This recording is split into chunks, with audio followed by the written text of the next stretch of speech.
You're watching Southwest Florida in Focus. As we prepare for Memorial Day, we remember those who served. And on today's program, we learn about the efforts by local organizations to help where veterans need the assistance most, from mental health care to housing. She was the face of the Ding Darling Wildlife Refuge, but cuts to the National Park Service have led to Ranger Toni calling it a career. And the reign of the king of Latin music continues, but now it is the son of salsa royalty, Tito Puente Jr., who is picking up the drumsticks and tuning up the band.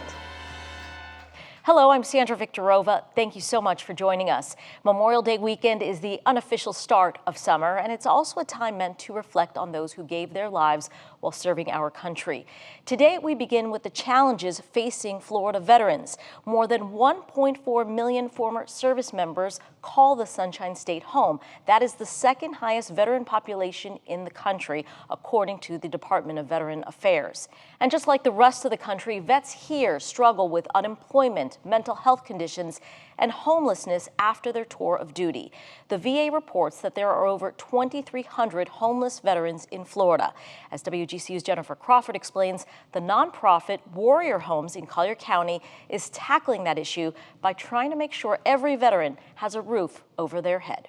33-year-old Janice Alonso follows her two girls up the stairs to the second floor, grateful to come home to a place of their own. It's a 2-bedroom, 2-bath, so they get their own bathroom. The Air Force veteran and her two daughters, ages 6 and 10, moved in May 1st after experiencing a sudden need for safe, affordable housing in Naples. I just walked around and I sat right here and I just started crying. I couldn't believe that this is my home. This is mine, and my kids have a space and they have their own bed, their own room. The apartment was fully furnished down to the tiniest detail by Warrior Homes of Collier County. I believe from the grace of God, they were here to help people like me. If it wasn't for them, I wouldn't have an apartment. Theirs is one of 10 apartments at the Warrior Homes Delta Housing Complex, which provides long-term supportive housing at a lower cost for veterans at all stages of life. Bill was homeless in Collier County for 10 years. He was homeless. Right, Bill? Yes, sir. He's a Navy veteran, and Bill came here about 2 years ago. I think so, yes, sir. And was housed and is doing very well. Delta is one of 6 properties housing veterans in need, like Shiv Mangra, a former Marine once proudly serving overseas, now facing his greatest adversary on the home front.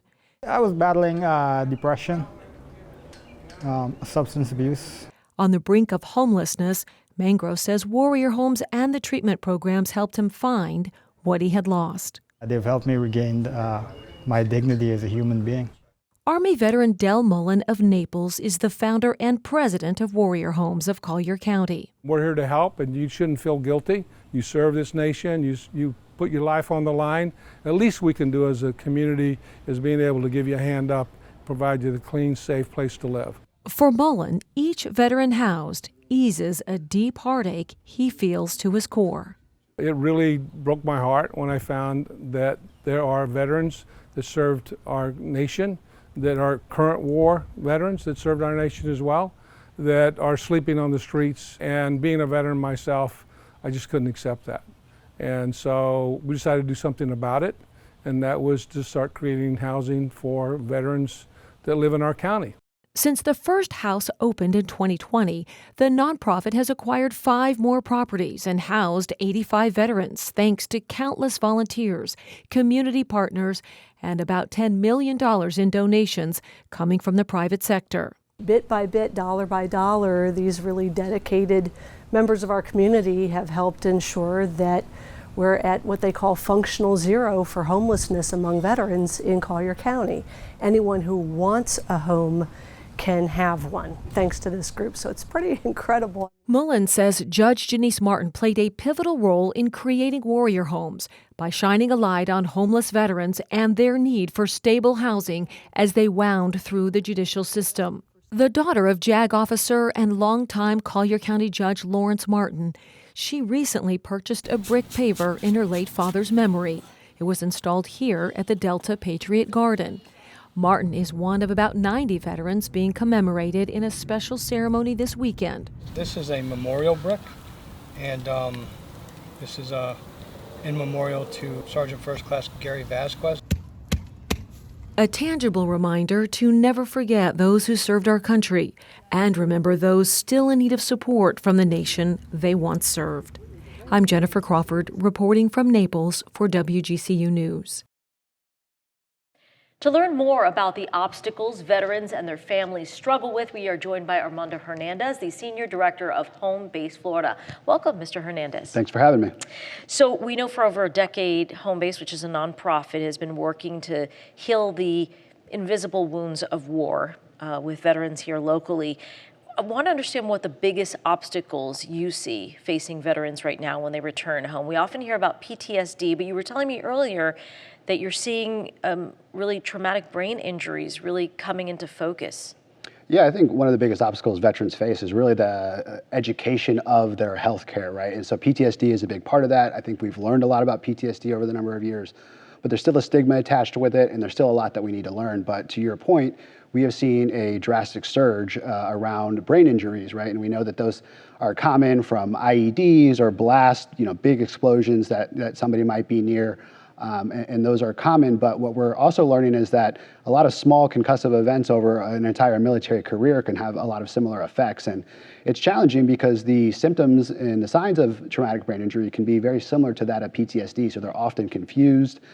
But what we really need and what Home Base is focusing on doing is developing better evaluation and treatment programs that can distinguish the two and make sure that we're addressing the right needs.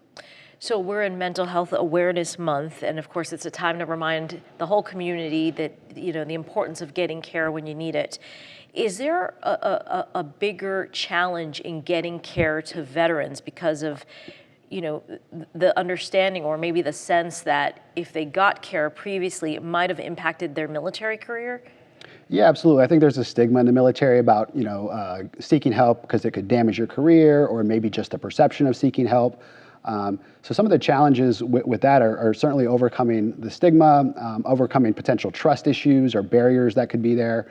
So what I think is important to do is ensure that you're not just offering those clinical programs to veterans and their families, but perhaps you're providing surrounding programs. For instance, we offer a health and fitness program where we focus solely on getting physically fit again, stronger, faster, lose some body weight, right? And taking care of yourself physically is a very non-stigmatizing way to start self-care. And so for us, oftentimes we'll get veterans in the door by taking them to the gym, taking them to a baseball game, just hanging around with other veterans. And then after some time, when they learn to meet some friends, when they meet the staff, when they start trusting the process, they'll often reach out and seek that help. We know you work very hard to help veterans here heal locally, but we were talking earlier and you said this cannot just be an issue that you're tackling or the Veterans Administration is tackling, that you want to see the private sector really help.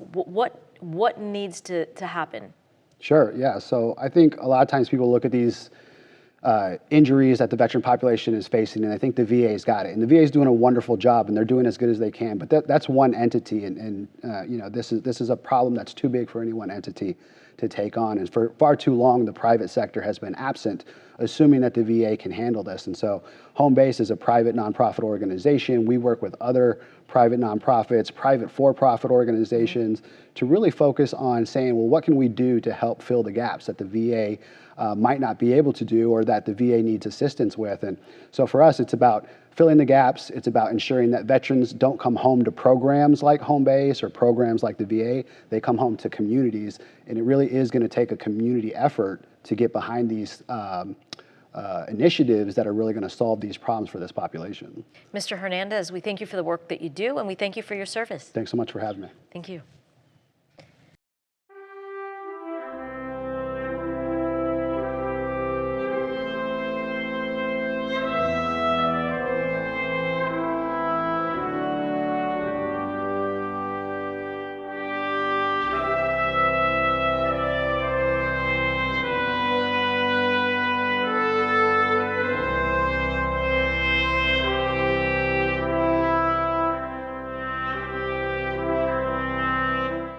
Southwest Florida boaters can expect to see a record number of people on the water this Memorial Day weekend. The holiday is one of the busiest boating days of the year nationally.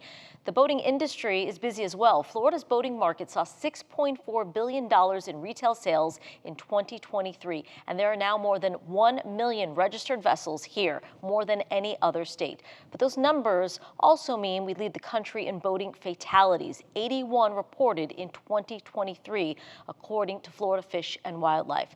So with ways we can all stay safe on the water this weekend and all year long, we are joined by U.S. Coast Guard Auxiliary Flotilla Commander Walt Delovich of Flotilla 96. Welcome, Commander. Thank you, Sandra. It's great to be here right before the big weekend. Well, we so appreciate it. So I want to start with this. What are the big mistakes you see boaters make when they go on the water? I would say the biggest mistake is a lack of preparation. They kind of go out on the water, maybe without a plan, without the proper preparation, without examining the vessel to make sure it's seaworthy. And also, I believe that they should kind of brief their crew or their guests and passengers that they have on board.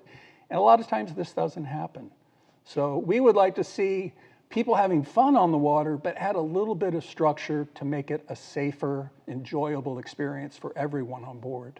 And you talked about a plan. I assume that plan should be shared with a loved one or a friend or someone who's not going out on the water, correct? Exactly. That's what we call our float plan.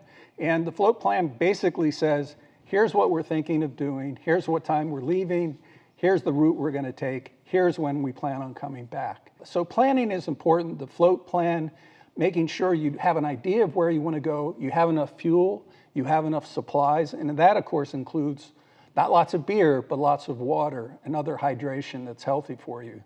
That's one of the big things we worry about is people consume the same amount they might on land, but when they're on the sea, they have the impact of the wind, the waves, the motion of the boat, and some people say that can be 2 to 3 times the alcohol effect. Let's end on what you said is so important, safety vests. What do you want people to know? Well, the biggest thing for people to know, and we find that a lot of people are ignorant of this, is that all children under the age of 12 are required to wear a life jacket when a boat is underway in federal waters. And I like to show this one because it's a good example of an easy-to-use device. If a child falls in the water, you can easily pick them up with this. With that handle, right? I also would recommend people that are very attached to their pets to have their pets wear a life jacket. Really? Because if their pet goes wandering off, jumps after a dolphin, they can easily retrieve it with a similar handle that all of the pet ones have. The other one you showed me is this one. This is an adult version. And please try that on. All right. I will tell you that the ones that I've always experienced are big and bulky. This is like a completely different experience. I wouldn't mind wearing this all day. Right. This is the new breed of life jacket, which is called an inflatable. And what we recommend for people is always wear a life jacket. And if you don't like the big bulky versions, wear something you're more comfortable with. And I find this whenever I'm boating, I'm always wearing one of these because it's virtually unnoticeable. Right. And you just pull on that little tab and a lot of them today are automatic. They have a little pill in there, and once that hits the water at a certain depth, it automatically inflates. So this is perfect if you're thrown off of a boat. And one of the things we have in Florida is we have shifting sandbars, which I'm sure you're familiar with. And what happens a lot is a boat is going too fast in an unfamiliar area. They hit that sandbar, and guess what? You're propelled off the front of the boat.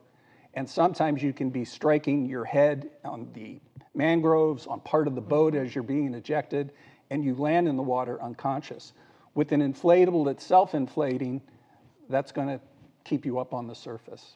Commander Delovich, we appreciate all the safety tips. Thank you so much. All right. Pleasure to be here. Safe boating to everyone this weekend. Thank you so much.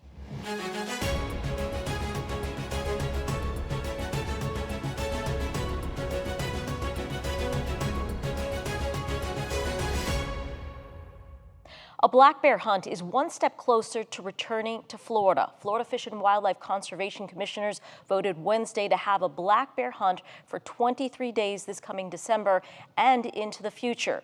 Commissioners voted 4-1 to support the proposal of a hunt which would allow the use of dogs and baiting. The measure has to be voted on again by FWC in August to finalize the details. The decision comes less than 1 month after a man and his dog were killed by a black bear in Collier County, the first fatal incident in state history. Protesters organized rallies across the state against a hunt, including a recent one off Immokalee Road in Naples, while hunt supporters say managing the bear population will prevent dangerous encounters with people. Protesters say a hunt won't limit human-bear interactions. They say bears have lost critical habitat due to overdevelopment. I wish the FWC, which does a lot of really good things for our state, but in this case I feel like they're misguided. I wish they would turn their focus to how they can minimize or eliminate bear-human interactions, because a bear hunt is not going to be targeting those nuisance bears that are coming into residential neighborhoods.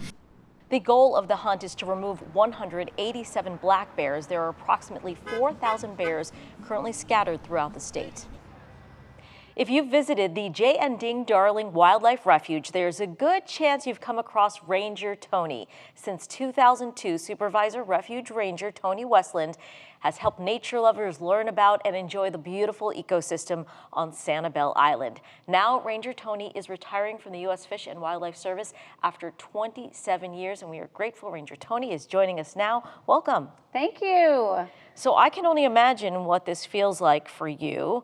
You did share with us that you did receive that infamous email that, says fork in the road. This was a voluntary retirement program from the federal government as part of all these budget cuts. How do you feel about, ending your time with the federal government? Yes, definitely mixed emotions. It was a hard decision, but after reviewing it all, it was the time to go. Time to go on my time. So, yeah, I wanted to stay another 7.5 years. That was my goal. I was going to go at 57 years. Mm-hmm. But I was afraid that possibly I might not go and get all of my full retirement. And there's just a lot of unknown right now. There's, cuts with the government. And because of that, I needed to go now. And so it was time. I want to ask you about how you feel about those cuts in general and what you think the impact will be. Obviously, your department's seen significant cuts. The National Park Service, you oversee the parks and so much wildlife across the country. What do you think the impact will be on conservation, on our parks, on the refuges? So hopefully, we just don't know. And we've got a strong friends group. A lot of people care out there.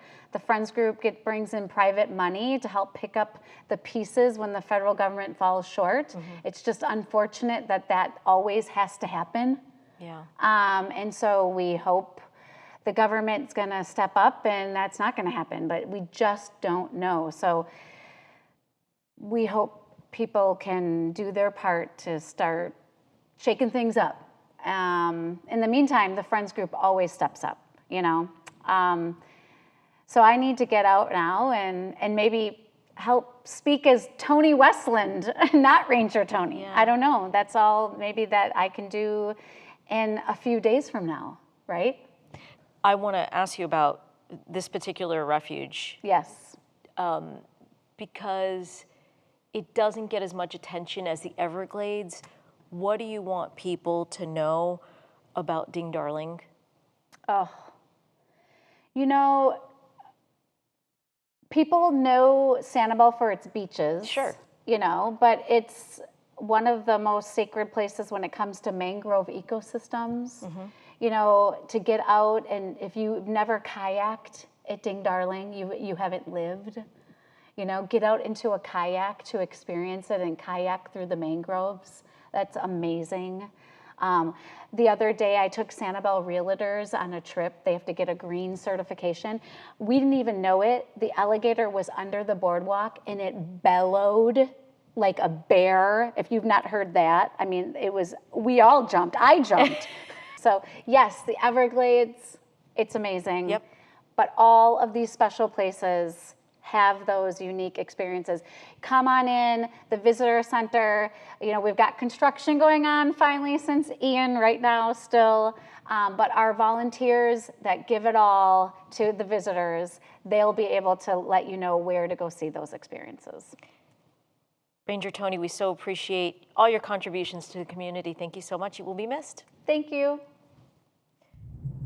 Coming up, the next generation of Mambo comes to Cape Coral, a conversation with Tito Puente Jr. about how his music keeps his father's spirit alive.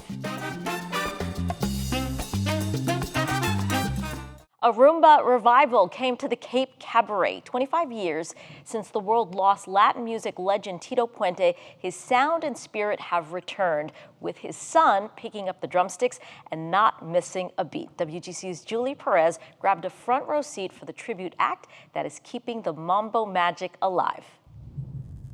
Tito Puente is known around the world as the king of Latin jazz. And while his son doesn't consider himself the prince, he's dedicated his entire career to honoring his father's legacy. For the last 25 years, Tito Puente Jr. has spent his weekends igniting crowds with the same passion for the timbales that made his dad a legend. He's taken center stage at venues from New York to Miami, playing classic Mambo hits for his father's fans. People don't come to see Tito Puente Jr., they come to hear Tito Puente music. And I've learned that being in my father's shoes. Very big shoes to fill. He will always be the king, I'm not the prince. But I always encourage everybody to come to my concerts so you learn about it. His mission?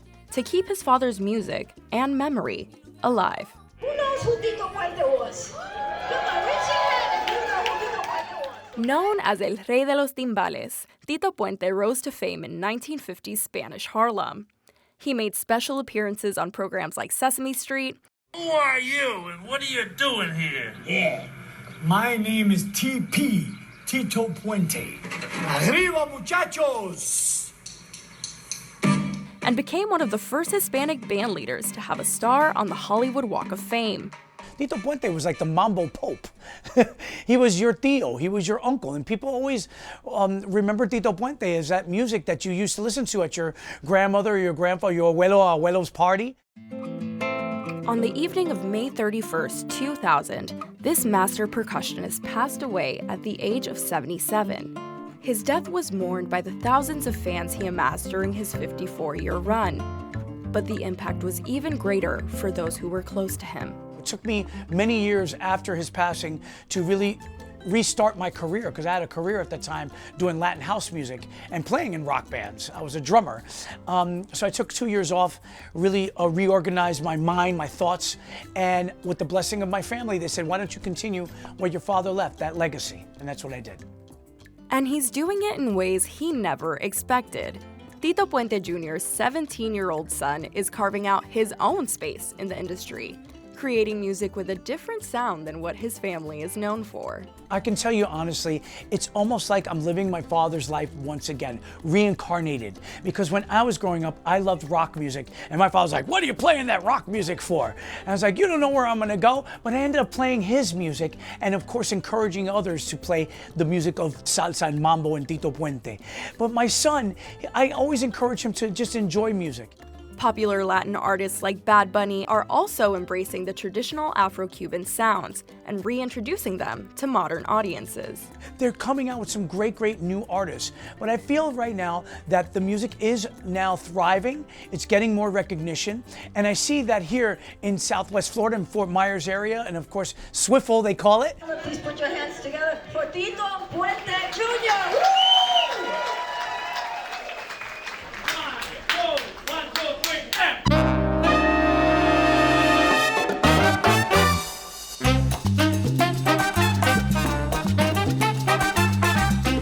At the sounds of drumsticks and trumpets, the dance floor of the Cape Cabaret is flooded by Latin music fans of all ages.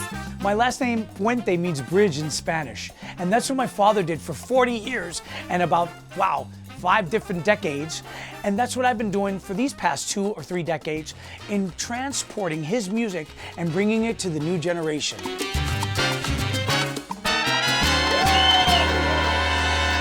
For WGCU News, I'm Julie Perez. Coming up next week, hurricane season returns to Florida, and for some in Charlotte County, changes are being made to try to get ahead of future storm damages. Join us for that story and more next week. And don't forget to like and subscribe to our WGCU News YouTube channel, where you will find all of our stories and those extended interviews. We hope you enjoy your Memorial Day weekend. We hope you'll join us again next week.